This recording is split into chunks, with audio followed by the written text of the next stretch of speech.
All right, I guess we are live. Welcome to everyone watching us here on Facebook Live. I'm Mitzi Soretto, and I am back with a new installment of the Best New True Crime Stories. And this one is for the Partners in Crime book.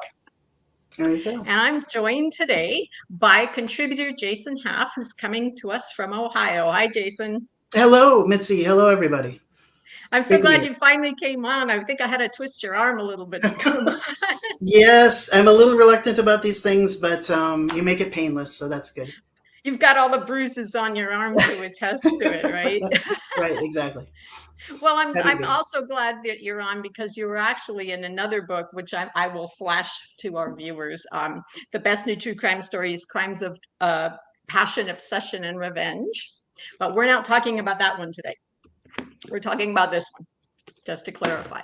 Partners So in crime. Jason, yeah. So Jason's written a really interesting story, and we're going to have to like flub a bit on the pronunciation of one of the uh, person's names in it, but it's called A Long Way Down. Janace Freeman and Gertrude Jackson, but we're not sure it's Janace or Janace. And it You could couldn't be find out. Janice, actually, as I've researched it and saw the name over and over, I've just come to know her as Janice Freeman. So if you hear me say Janice, just know it's the spelling Jeannace, which is Yeah. the spelling. Okay, well, excuse anyone who's got that same name, and we're not trying to, Right. you know, get out of this, but I mean, we're not quite 100% on that. Um, so this is quite a shocking story, and it's a precedent-setting story as well. But set it up a little bit for us.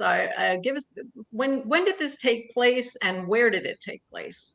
Absolutely. We're talking about May 11th and May 12th in 1961 in the Pacific Northwest in Oregon, specifically between Madras and Bend. And that's US State Route 97. And that's where on the morning of May 12th, a school teacher who's visiting an overlook on the Crooked River, which is it's the Crooked River High Bridge, which has the overlook. It's by the Peterskin Ogden State Park, and she notices two small figures at the bottom of this 300-foot drop. And when a ranger goes to investigate, finds that it's two small children lying down there. And an investigation shows that they've actually been there since the morning of the 11th.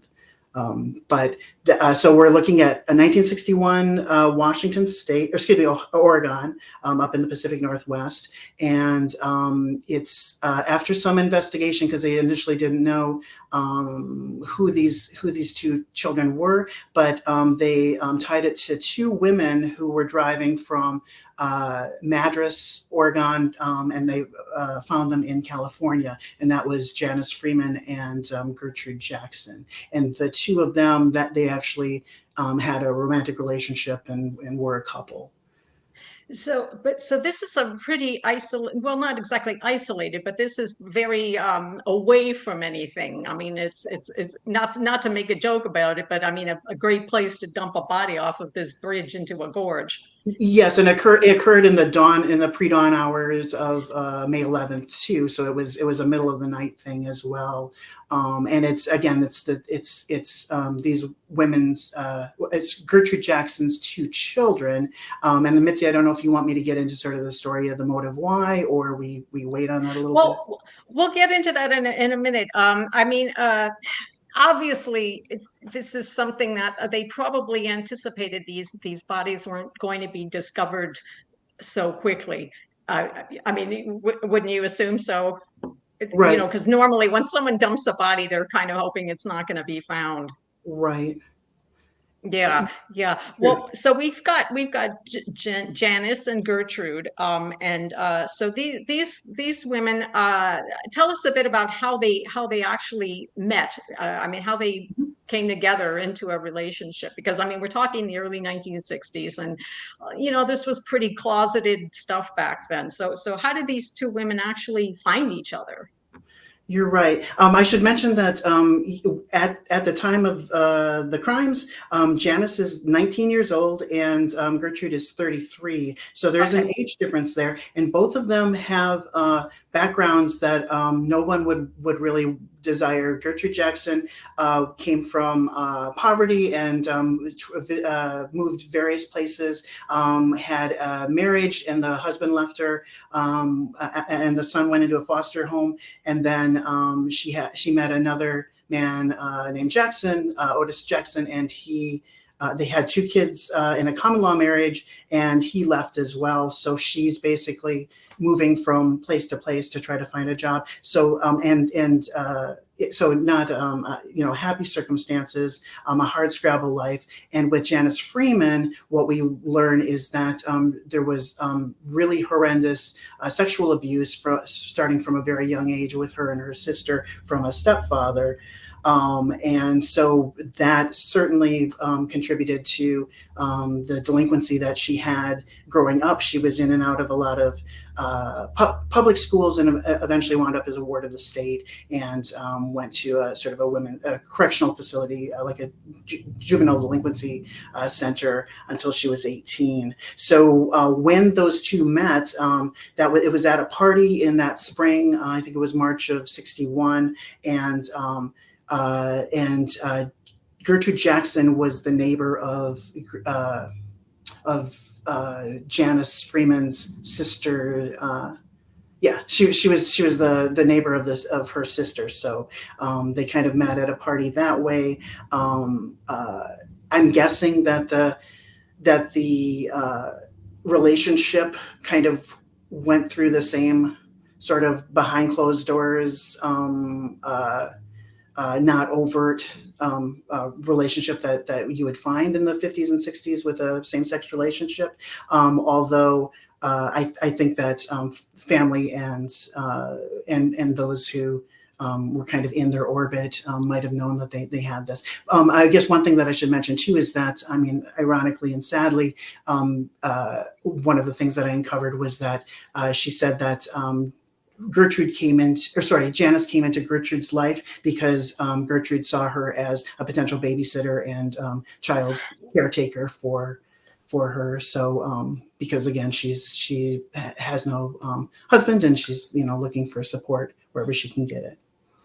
Yeah, it does sound like they definitely came from a bad place, both of them. I mean, you kind of think that perhaps they found each other and almost as if the connection was their past, and they perhaps found some comfort in each other as both coming from such awful backgrounds, really. That might have been Yes, it the feels like attraction that's that drew them. definitely the case. Go ahead. No, I was going to say that it's sort of the attraction that, you sort of like a kindred spirit almost. There's someone who comes from the same thing that this someone else will be able to, like I said, finding Mhm. comfort in one another from that past. Mhm. But And by it both of obviously didn't go well after that. Right, and by both of their accounts, speaking of the relationship, they both said at the trial and in testimony that Janice Freeman was the dominant one and that Gertrude Jackson the submissive one. So they had sort of that dynamic as well with their relationship. They had Janice, who was considered more masculine, and Gertrude, who was the traditional sort of more feminine partner. And the reason why is kind of underlined in this case is because it became a real pushing point for the prosecution when they actually had their court trials. So they wound up playing off of each other in terms of pointing fingers and no, she did it, and because of that, the press at the time, as I was reading through the articles, there was a lot of discussion about just how mannish and masculine Janice Freeman actually was, how she wore men's flannel shirts and blue jeans, and had her hair cut short and walked with a swagger and all of that. Like, all of that is in the court reporting of the time, or the media coverage. So there's no real doubt that this the lesbian angle or the same sex attraction angle was something that was both used, again, to prosecute Janice Freeman, but also to sort of titillate the readers for the media at the time. Yeah, well, also you have Janice. Janice Sure. is so many years older, and Gertrude was you said 19, right? I mean, that's It's the other way around. That's okay. Gertrude Jackson, the submissive one, was 33, oh, okay. and I don't, for some reason, I don't know why she- that's unusual, because you would think that perhaps because the more dominant one would be the older one as well, having that age difference. But right. No, it's yeah, true. And if we can, because people are, I'm sure, wondering a bit about motive, and we certainly want you to, read the full story. But just so the listeners know, the motive for getting rid of the kids that eventually came out was that they were basically in the way of the relationship and needed, and it was Janice Freeman's instigation to get rid of the kids. So the idea is that if she hadn't been there and that seed hadn't been planted in the submissive Gertrude's Jackson's head, then those kids might have been, might not have been killed. well, yeah, I mean, obviously, it's a strange turnaround, because I mean, if in a way that Gertrude was brought in, I'm sorry, Janice was brought in a way to be like almost a caregiver, and to help out, and then I guess what, after time, that's sort of the shine wore off of that a Well, bit. quickly, because we're only talking about, because they met. I want to say like February or March of '61, and the murders took place in May. So it's really not much of a window. So it was probably a pretty heavy, passionate relationship. And I also remember seeing Gertrude Jackson describing it as Janice casting a spell over her. She kind of got caught up and was willing to do anything that this younger attractive woman said, but that once the two of them were separated after the crime and after the arrests, that spell broke, and that she was able to sort of see it more clearly. But that was something that came out in the testimony, where Gertrude said that she had a spell sort of from Janice. That's interesting, again, because with the woman being so much older and like in her 30s, that she would be so supposedly under a spell of someone who's 19, and for 19 years of age, Janice certainly was quite an advanced, well in advance of her years, as far as how she was, I suppose we could say, manipulating and controlling everything. I mean, that's why it just sounds weird, like it should be the other way around. Mm-hmm. Yeah, I thought that too as I was, looking at this story and learning more about both of these women. It's you don't usually think of a 19-year-old as being sort of hypnotic and able to, shape others or bend them to do what you want them to do. But that's seems to be kind of how this relationship played out. Was it Janice that you said was also had some problems in the past with the law and Yes. served time? Do you know what that was for? It was nothing was defined other than sort of a general delinquency, or sort of getting into sort of the behavior that you might expect from minors who are pushing the law. So in other words, it didn't seem like there was anything that I uncovered that happened before this that showed violence necessarily, but she did have a record of being removed from public schools and needed to go into a reform school situation for the last 2 years of her life, that sort of thing. Plus, she also had a lot of psychological counseling.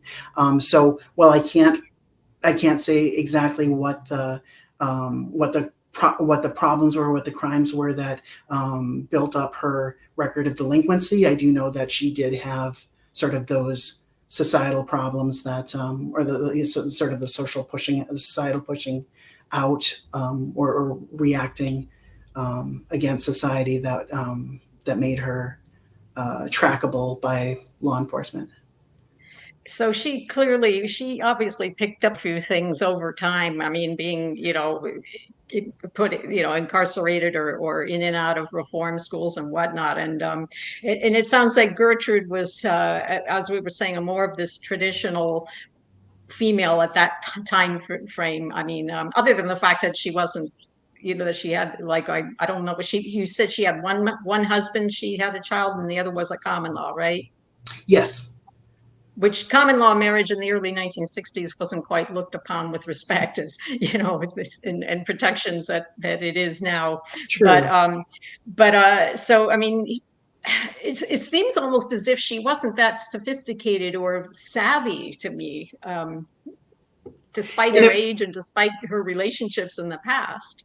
I think you're exactly right. And if we look at what sort of happens to Gertrude Yanez Jackson after the trial and after the sentencing, we can kind of see that there's definitely some emotional and psychological issues that she sort of demons that she continues to battle with as she lives after this event. And I have a feeling that that's that sort of those emotional and psychological disturbances kind of were present at the beginning as well. And perhaps it's not too much of a leap considering that she was able to be coerced into a plan to, do away with both of her children. So, yeah. Yeah, well, that's the interesting part about the kind of going into the next part about their motivation and the coercion element, because, you see a lot with the partners in crime, like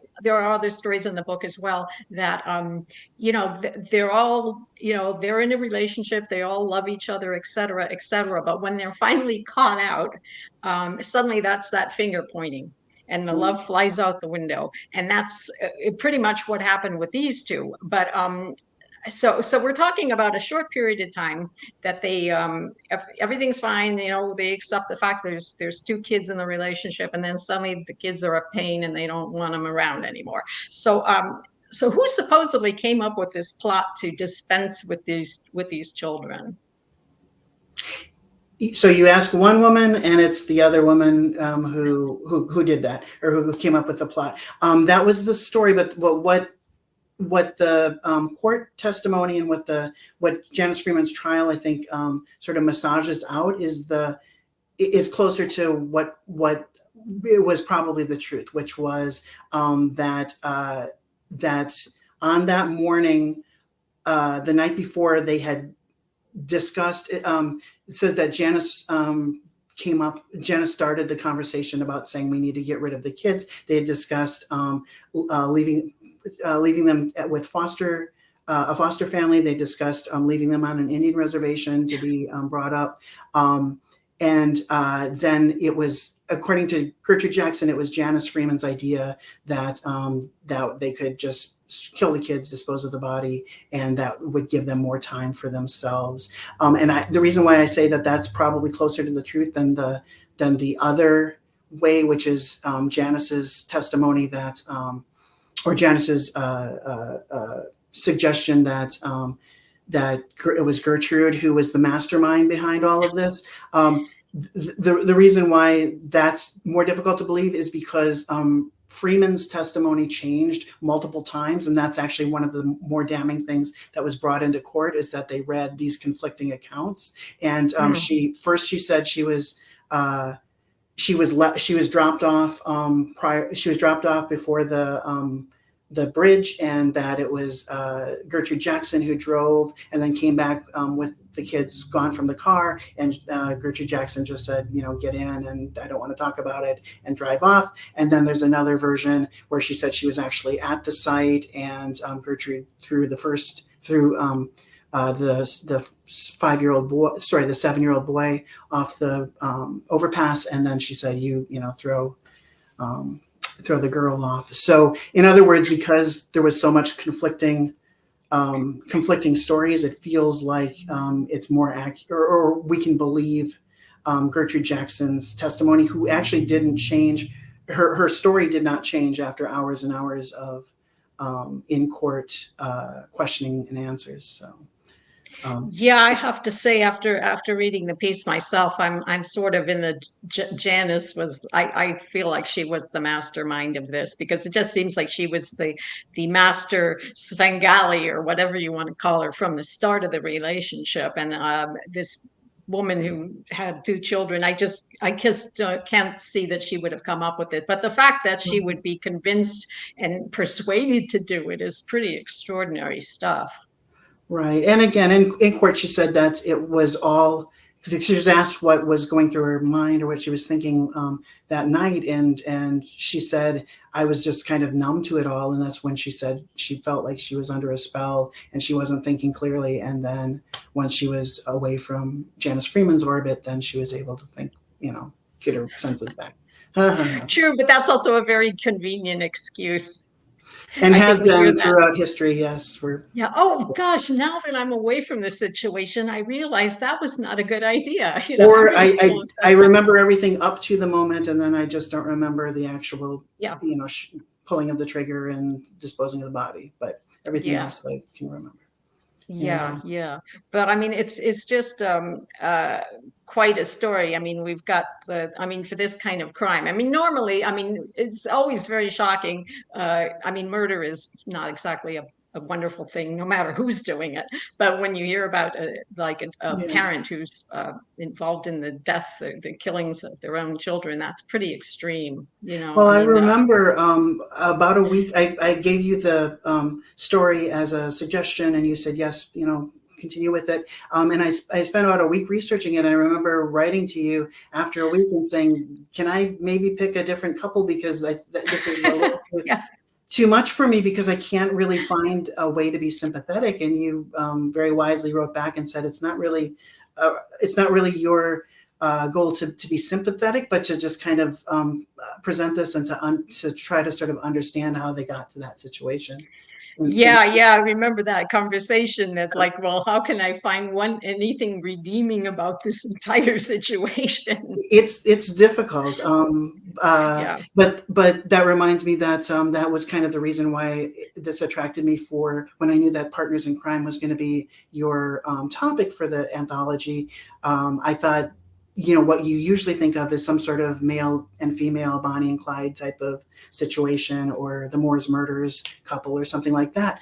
But I thought, so I wanted to kind of look for maybe a same-sex couple that would tell an interesting story. And I think I found one.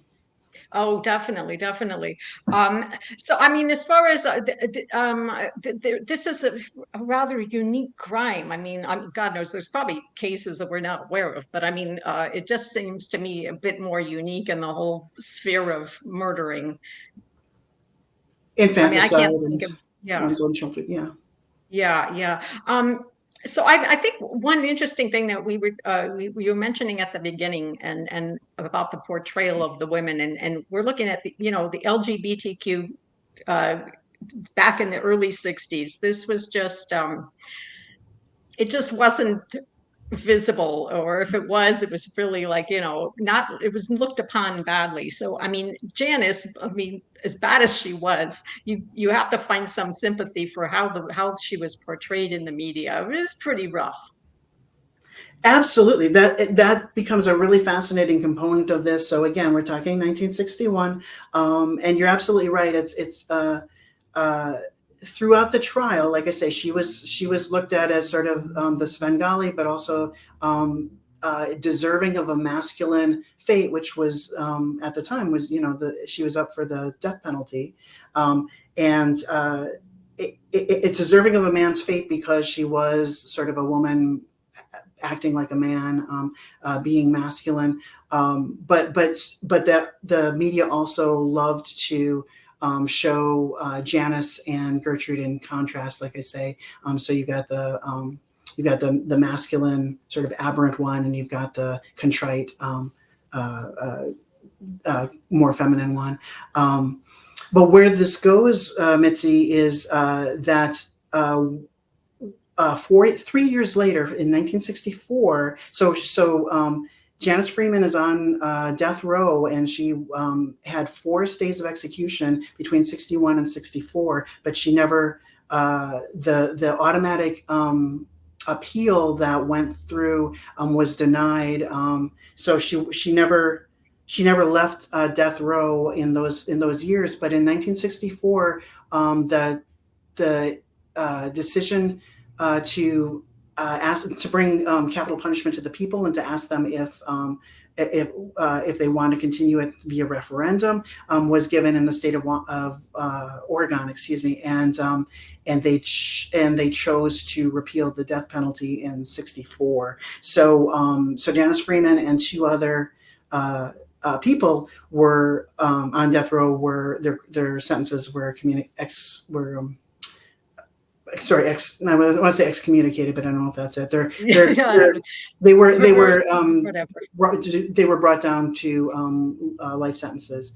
And I mentioned all of this because one of the big arguments for why Janice Freeman should have her sentence commuted, that's the word I was looking for, not excommunicated. Okay. That's a Excommunicated is the really. Her sentence was commuted was because proponents of gay and lesbian politics said she was unnecessarily punished for being a lesbian. In other words, that fact gave her the death penalty in a situation where a woman in that position might not have if she had been a heterosexual woman. So they used the people who were against the death penalty pointed to Janice Freeman and said that here's an example of someone who's actually been overly or incorrectly punished based on her gay and lesbian status. Well, that's an interesting point because, generally, especially in the early 1960s, it wasn't necessarily, even today, it's not that common to have women on death row, but back then, I would assume it was far less common. So you sort of wonder, well, the lens that the jury was looking through when they saw Janice was probably, they did not even see her as a woman. I suppose in a way she was her own worst enemy too, because she just sort of really knowing how you were looked upon in society and whatnot, and then she came out in that particular regard. It didn't do her any favors, but that's kind of beside the point. It seems like she was put on trial for more than just murders.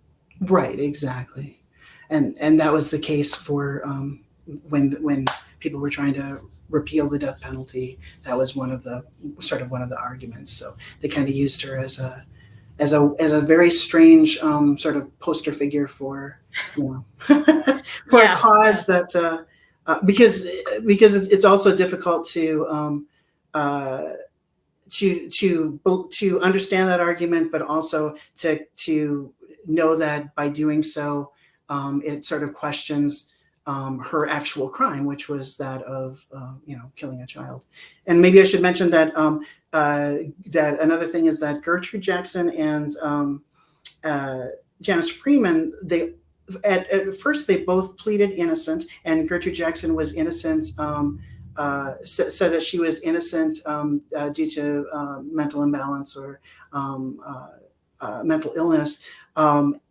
But ultimately, what happened was Gertrude Jackson was charged with and pled guilty to killing her daughter, while Janice Freeman wound up being charged as killing her son. So in other words, they both took one child and stood trial for that, as opposed to Freeman being charged with both murders and Gertrude Jackson only an accomplice or something. And I thought that was strange too, but it makes a odd kind of symmetrical sense. But I'm not sure, based on sort of instigation and what happened, if that's truly accurate. Yeah, I was just going to say, we really don't know have any way of knowing if that's really true. But I imagine if Janice had been sent down with the two murders. It would have, who knows, maybe this death penalty thing may not have been repealed, because that's even worse. But so what did Gertrude get? What was her sentence in all this? She was sentenced to, I think, originally life in prison. She only served 7 years, and she was out in 1969. And that release, because Janice Freeman wound up staying in prison until I think 1979, like the almost to the 1980s, and that difference made Freeman, I know, very, very bitter. And I know that because she had written a couple open letters to newspapers where she, and that's where her personality, at least at that time in her life, really comes to the fore. And I've got that in the book, or I've got a couple quotes from there. But it's pretty fascinating because she blames Gertrude Jackson for taking advantage of her. She mounts this defense where she says that she actually was trying to swing a tire iron at Gertrude Jackson to try to stop her from killing the kids, but that Gertrude somehow put her son Larry in the way, and it's Larry that Janice hit. So things like that. And this is in the, like I say, this is in the sounds very paper, and I have it in the book. So again, you kind of have to, when you hear things like that, or you because through that you're also hearing how like bitter and angry she's become, because she's accusing the prosecutors and the psychiatrists of capitalizing on her trial and becoming famous because of her and that sort of thing. So it feels like at that point she's really sour grapes is an understatement, but it seems like she's not happy with her situation. I understand that she's still incarcerated, but she really saw Gertrude Jackson leaving after 7 years as a big slap in the face to her while she was still in well prison. yeah I suppose that's understandable, but I mean as I said, we're never really ever going to know for sure who was doing what. We could only go by what we know and what we can take away from it, and who sounds like the more plausible one for having come up with this whole thing and instigated it, and who followed. I mean, obviously you've got these in relationships, you've got the leader, the follower, the dominant and the submissive, and that's not just in gay relationships. Obviously it's in every relationship, and it just sounds like a perfect match of a very dominant person and a very submissive person. I agree. Yeah. So what is it? How did you actually find this case? I mean, what got you? I mean, you mentioned a bit about you thought it'd be interesting to do something that wasn't just the heterosexual relationship, but how did you come across this case in the first place?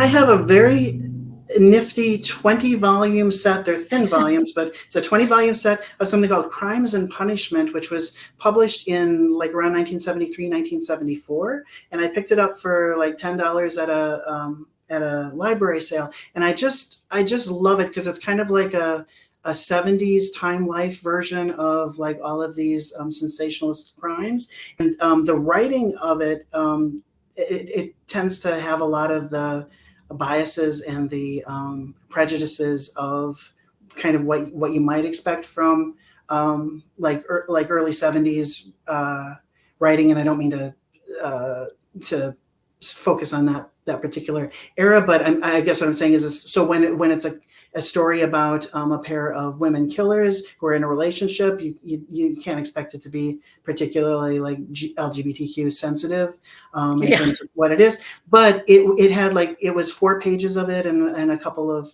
photographs, and very fascinating. So that was where I came across this, and then when I learned that Partners in Crime was going to be the anthology topic, I wanted to see if that would work, and I'm glad I did, because the 4 or 5 pages that was in that encyclopedia that I had, that multi-volume encyclopedia, it's interesting to give you an overview, but it doesn't even scratch the surface in terms of like what really went on and what what the testimony is, because I also found like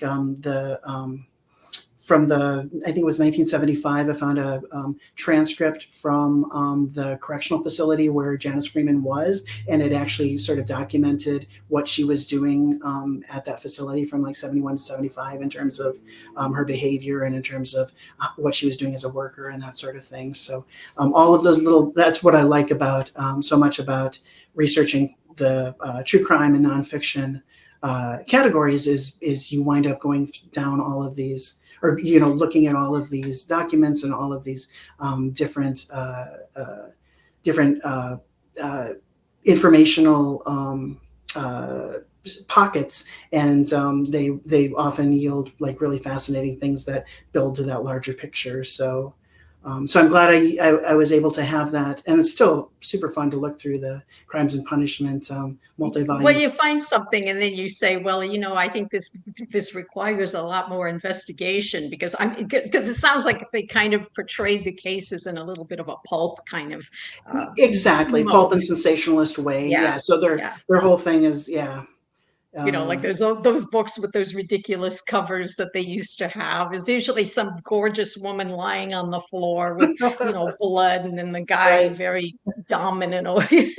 It's sort of like yeah, exactly. Well, actually, no, we won't get into it, but you also include some interesting analysis in your story from an essayist who kind of really honed in on this whole thing, especially about the portrayal of a lesbian killer and whatnot. So I mean, that's really fascinating to read as well. Do you remember offhand who the woman was who yes you quoted from? She's an academic, and her name is Lauren J. Gutterman, and she wrote a very, very helpful overview, but also she was looking at it from the perspective of how this case, she's looking at it from two things: how it kind of worked in terms of lesbian and gay politics in that time period, and also what it did in terms of changing the attitude of capital punishment. So with those two tent posts, she gave a lot of helpful information about the relationship and about the court proceedings and that sort of thing. And I didn't rely only on that. I made sure that I was looking at contemporary news articles at the time, and like I say, like the correctional records if I could find them, and reports from other places and other people. So, but it's really fun, and I'm sure you get that experience as well when you write your stories. But the ability to kind of synthesize all of that material that's out there and go, okay, I've got to tell this story with this arc that readers can follow satisfactorily and be engaged by. And I really love that. That's the hard part. It's the hard part is when you get all the research together and then you have to come up with something and not end up being like 30,000 words for one story, which I just had happen. Well, I didn't actually write 30,000 words, but I could have written it. And you just fall down those rabbit holes when you find this thing and then you start exploring in that direction. Then you find some other interesting things that, and it's like, well, it's just a huge job. I mean, if anybody who's ever written true crime or nonfiction in general, but I think true crime is a definite rabbit hole. It's almost like sculpture. It's what you take away rather than what you leave, because what you have to sort of have as your finished product has to be so lean and so understandable that you can't get bogged down by all of those side paths. Yeah, exactly. Well, again, this story is a long way down, Janice Freeman and Gertrude Jackson, and it is in the Best New True Crime Stories, Partners in Crime. Mm-hmm. And we could give you a quick plug. I mentioned the story that you've got here in the Crimes of Passion, Obsession, and Revenge. You wrote, where are you here? The Life and Demise of England's Universal Provider, which is in this book, just in a real quick synopsis. I mean, we didn't talk about doing this one, but just tell us a bit about what that story is about. Yeah, it's equally fascinating. It's so instead of 1960s Oregon, now we're going to 1890s, 70s, 80s, England, in the Bayswater area. And this is the building up of the first department store in England by a man named William Whiteley. Did really well, but made a lot of enemies along the way, and burned a lot of bridges, which resulted in his establishment being burnt by arson 5 times in the 1880s. But in 1907, someone comes into his office and fires 2 bullets into his head. And from there, I kind of go back and explain how he built up his business, which is it's a real fascinating story, but how he was sort of ruthless and made a lot of business enemies, and was also sort of hypocritical about outside of marriage affairs that resulted in illegitimate children and all sorts of stuff. So it's a really interesting story, and then it's capped because he was mid-70s when he was killed, but in 1907 someone shot him in his office, and I thought that was fascinating, and I loved it because to me it has passion, obsession, and revenge once you know the whole story, and like ticks all 3 of the boxes, and I really enjoyed that. And Mitzi, I'll end by saying that's one of the things that I really, really love about your anthologies, is that I'm always looking when I read nonfiction.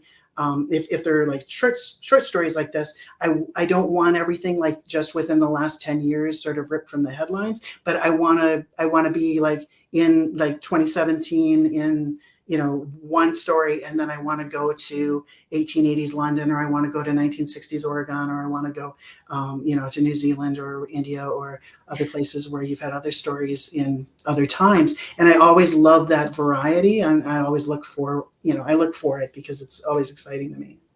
Well, that's what I've tried to do, because I mean, most of the time, and there's, for some reason, like, especially, I don't know why U.S. readers always assume, it's going to be about American stories, and it's like, no. I'm really international anyway, so I don't do that. I mean, I want stories from all over the world, different time frames, and from writers from all over the world, because Yes. I mean, that's the fascinating thing. Read something that is completely beyond your personal experience or what you would know about, and it's just been really cool to have people coming to me from different countries and writing about stories that are maybe in their own backyard, so to speak.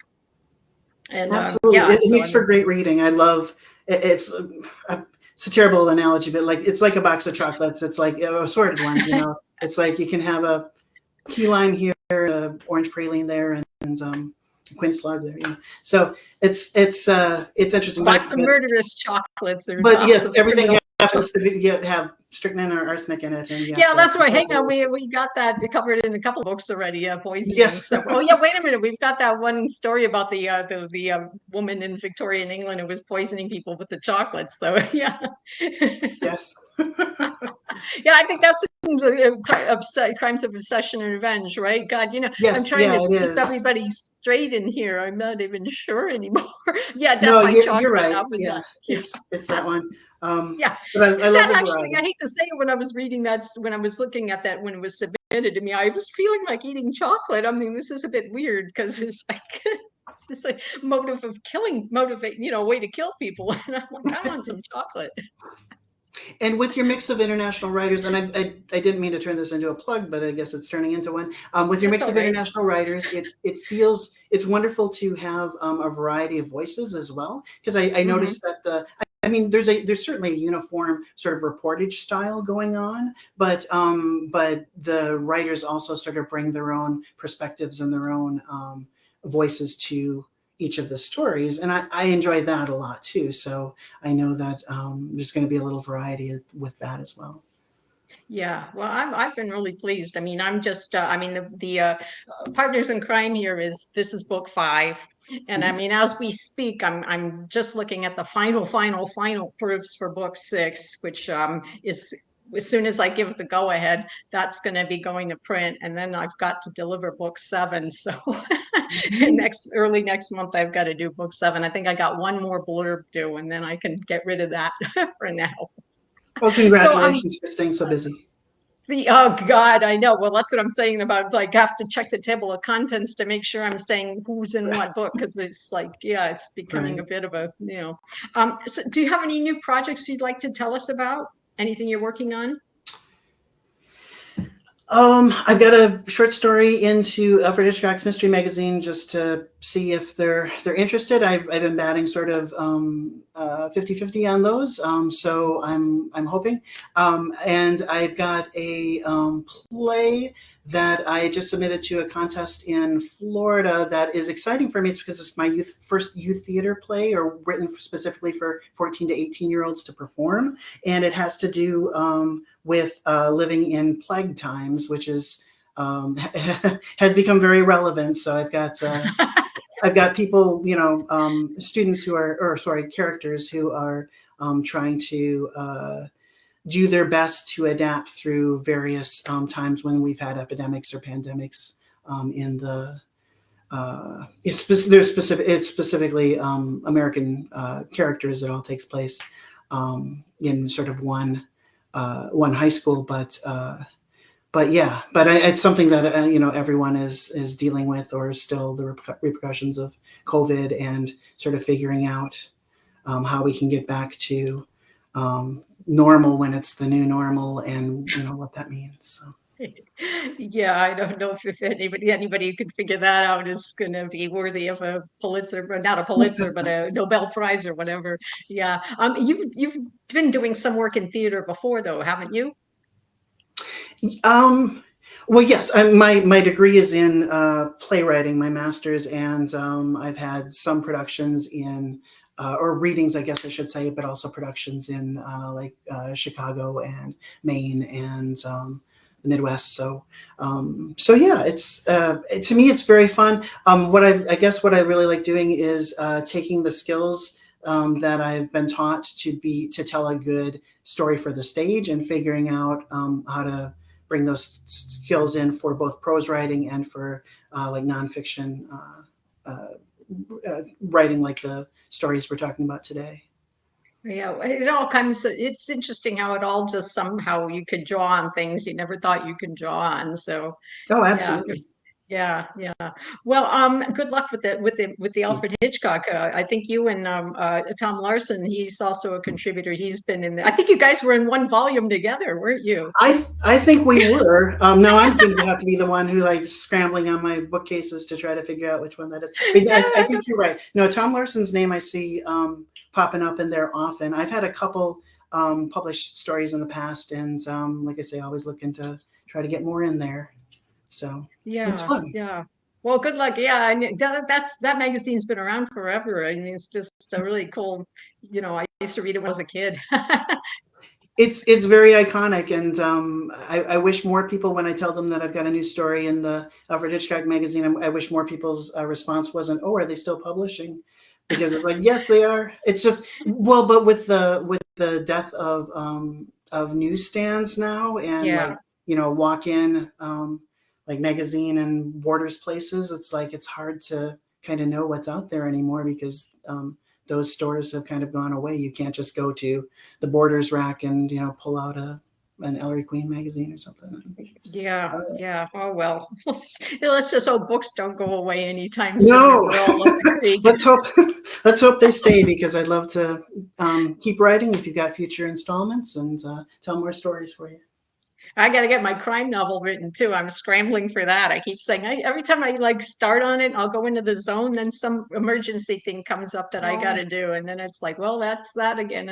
It's like it's really weird to try to have to keep going back into it. And I'm like, what happened there? Trying to keep everybody straight.